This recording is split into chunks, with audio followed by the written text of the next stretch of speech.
Today I want to share to you a little story about my sirama chicken. So this is my sirama chicken.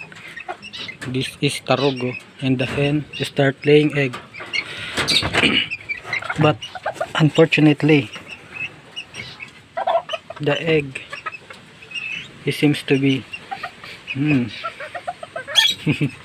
not good because the hen don't incubate the egg properly. So I decided to make an incubator to hatch the egg and raise some chicks.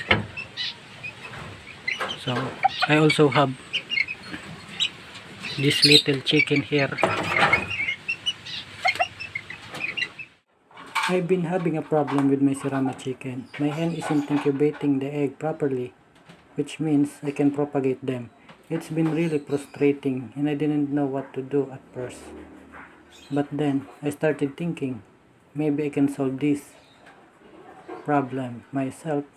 After thinking it over for a while, I decided to make my own incubator. I am not an expert, but I am determined to try and see if I can help this egg hatch. After deciding to build my own incubator, the next step was to find the parts I need.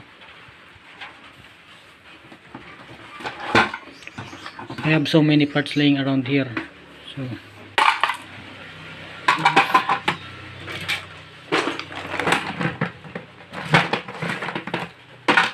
I started digging to my parts back and search for the parts that suitable to my incubator. So I have this. I don't know what it is, but I think it is temperature control.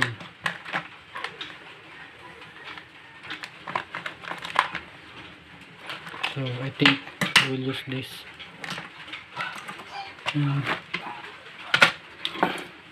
Also this box.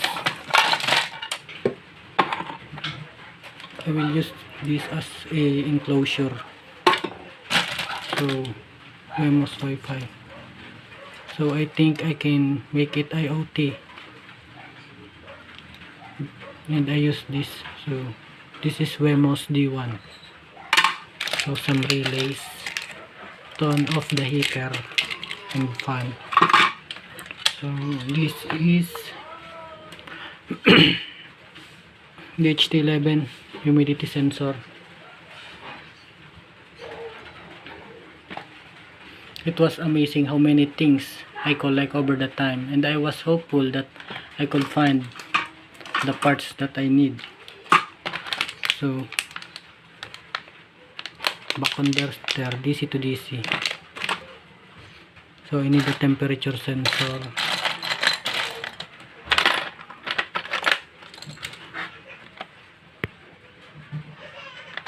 This is where I can find it. LM. Okay, I think this is temperature sensor. LM35. Okay. So it's the part that I need.